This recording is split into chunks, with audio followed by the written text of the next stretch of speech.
The Bible, one of the most influential texts in human history, contains several references to dogs that are often unflattering. Have you ever wondered why dogs are described so negatively in some biblical passages?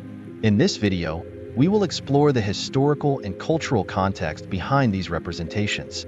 We will analyze how ancient perceptions of dogs influence their image in the sacred scriptures and discuss how these attitudes reflect the norms and beliefs of societies of that time. Additionally, we will see how the perception of dogs has evolved from those times to today and what we can learn about the relationship between humans and animals through history. Remember to give us your opinion in the comments after watching this video. Now, let's get started.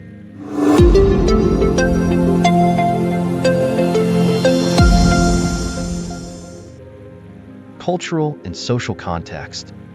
In the ancient Near East, dogs were not as valued as companion animals.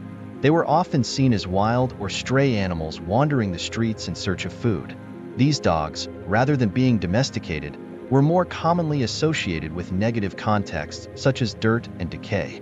This cultural context influences the representation of dogs in the Bible, reflecting the perception of them as less worthy or impure creatures. In ancient cultures, the role of dogs was primarily as working animals or guards, rather than companions in the modern sense. In many ancient cities, dogs could be seen as a threat to cleanliness and order, as they were often found in unsanitary places and frequently associated with disease. This negative role contributes to the unfavorable image found in some biblical texts. Biblical references. In the Old Testament, dogs are mentioned in contexts that reflect a negative perception. In Deuteronomy 23 verse 18, dogs are associated with ritual prostitution, which was considered an impure practice. This association highlights how dogs were seen as symbols of something deemed immoral or dishonorable in the religious context of the time. Psalm 22 verse 16. In this psalm, the image of dogs is used to describe the enemies or adversaries of the psalmist. "For dogs have surrounded me" is a metaphor suggesting the hostility and danger faced by the author. The choice of dogs as a symbol for enemies reflects the negative view of these animals and how they were used to represent threats or contemptible beings in the biblical context. Symbolism and metaphors. In the book of Philippians 3:2, the term dogs is used to refer to false teachers or corrupt people. In this context, dogs are not literal animals but a metaphor for people perceived as ungodly or deceitful. This symbolic representation reflects the negative attitude towards dogs in ancient culture and their use as symbols of undesirable or sinful traits. Use in biblical narrative. The use of dogs as metaphors in the Bible not only reflects a cultural attitude towards these animals, but also serves to illustrate moral or spiritual lessons. By comparing certain people or behaviors to dogs, contrasts are created between the desirable and the undesirable, reinforcing the moral lessons or warnings presented in the biblical text. This literary technique helps emphasize moral points and warnings in the biblical narrative. Evolution of symbolism. Over time, the perception of dogs has changed significantly. In many modern cultures, dogs are valued for their loyalty and companionship and are considered important members of the family. This shift in perception reflects an evolution in the human-dog relationship, with an emphasis on the positive role of dogs as companions and friends. The negative view of dogs in the Bible should be understood in the cultural and temporal context in which the texts were written.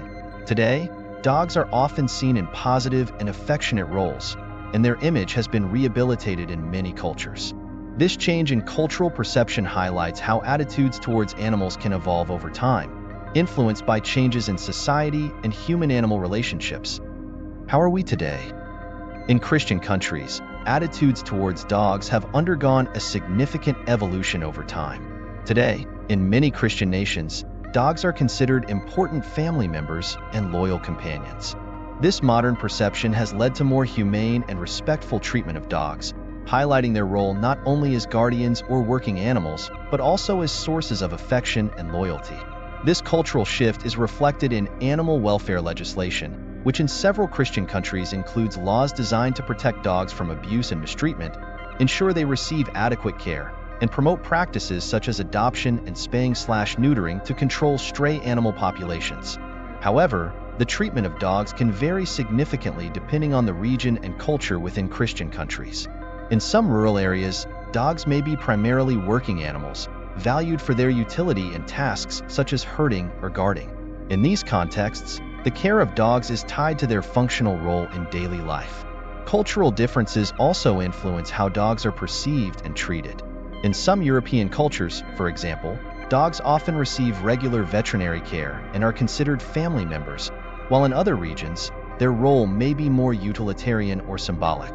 From a religious perspective, Christianity does not offer a uniform approach to the treatment of animals, but many Christians rely on biblical principles of compassion and care to guide their relationship with dogs. Teachings on respect for God's creation and the care of living beings influence how Christians perceive and treat dogs, promoting a responsible and respectful approach towards all creatures. This Christian ethic often manifests in more humane and compassionate practices towards dogs. What do you think? Here's a video that YouTube suggests is ideal for you.